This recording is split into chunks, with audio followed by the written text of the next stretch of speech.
Assalamualaikum warahmatullahi wabarakatuh. Perkenalkan, nama saya Nur Diana dengan NPM 2122211029. Saya berasal dari Prodi Pendidikan Ekonomi semester 5, kelas A. Baik, di sini saya mendapatkan materi kebutuhan manusia. Slide pertama, kita membahas tentang pengertian. Nah, pengertian kebutuhan manusia sendiri adalah sebuah hasrat manusia. Kenapa saya mengatakan sebuah hasrat manusia? Karena kebutuhan manusia adalah sebuah kebutuhan yang mana apabila tidak terpenuhi akan mengganggu kelangsungan hidup manusia. Slide selanjutnya kita membahas tentang macam-macam. Macam-macam kebutuhan manusia dibagi menjadi 4. Yang pertama, berdasarkan kegunaannya. Nah, jadi kebutuhan manusia yang berdasarkan kegunaannya itu terbagi lagi menjadi 3. Yang pertama ada primer, sekunder, dan tersier. Nah, kebutuhan manusia berdasarkan kegunaannya, yaitu primer, adalah sebuah kebutuhan yang harus dipenuhi, karena apabila tidak terpenuhi akan mengganggu kehidupannya atau kelangsungannya. Maka dari itu saya mencontohkan sebuah makanan. Nah, makanan apabila manusia tidak makan, maka akan mengganggu kelangsungan kehidupannya. Yang kedua, kita membahas tentang sekunder. Nah, sekunder sendiri yaitu adalah kebutuhan manusia yang merupakan sebagai alat bantu atau mempermudah kelangsungan hidup manusia. Nah, di sini saya mencontohkan HP. Kenapa saya mencontohkan HP? Karena HP ini apabila tidak terpenuhi tidak akan mengganggu kelangsungan hidup manusia. Namun, apabila kita menggunakan sebuah HP atau handphone, kita bisa berhubungan dengan saudara-saudara kita antar pulau, antar negara, antar kota dan sebagainya, mempermudah kita untuk berkomunikasi. Nah, selanjutnya tentang tersier. Nah, tersier di sini adalah kehidupan yang hedon, di mana kebutuhan manusianya apabila tidak terpenuhi tidak akan mengganggu kelangsungan hidupnya. Saya contohkan di sini yaitu barang mewah. Nah, yang kedua, macam-macam kebutuhan manusia berdasarkan waktunya. Ada waktu sekarang dan ada waktu masa depan. Yang sekarang adalah sebuah kebutuhan yang mana kebutuhan tersebut harus dipenuhi saat itu juga. Nah, kenapa?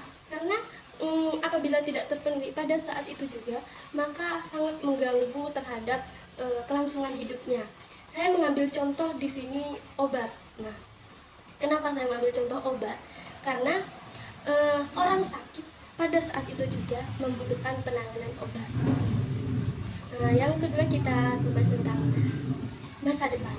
Nah, kebutuhan masa depan adalah kebutuhan yang harus kita lakukan dari saat ini, namun akan kita rasakan pada masa depan.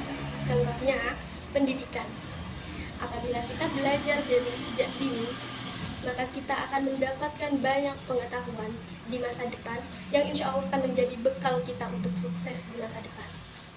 Nah, macam-macam kebutuhan manusia. Yang ketiga, berdasarkan sifatnya.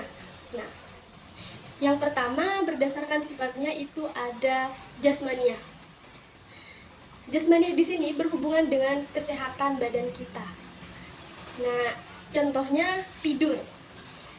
Karena manusia apabila tidak memenuhi kebutuhannya untuk tidur, maka akan sangat mengganggu untuk kesehatan dirinya dan mengganggu untuk kelangsungan hidupnya. Nah, yang kedua berdasarkan sifatnya itu ada jasmania yang tadi ya, yang sekarang ada rohania. Nah, yang rohania ini adalah suatu kewajiban, di mana kita sebagai manusia harus melakukan kewajiban kita. Contohnya saya sebagai umat Islam melakukan ibadah. Nah, di sini saya mengambil contoh seorang anak yang sedang beribadah seperti itu. Nah, yang terakhir macam-macam kebutuhan manusia berdasarkan subjeknya. Nah, di sini juga terbagi menjadi dua. Yang pertama ada individual, di mana kebutuhan manusia di sini dibutuhkan oleh per individu manusia. Contohnya seperti ini. Orang sakit yang membutuhkan tongkat. Nah, tongkat di sini dibutuhkan untuk individunya dia. Yang terakhir kita membahas tentang macam-macam kebutuhan manusia berdasarkan kolektif. Nah, kolektif di sini yaitu kebutuhan yang kita butuhkan secara bersama, tidak secara individual. Nah, kita di sini mengambil contoh pasar. Pasar di sini dibutuhkan secara umum. Nah, umumnya pasar di sini dibutuhkan secara bersamaan, tidak digunakan secara individu. Nah, baik, sekian pemaparan pada materi hari ini.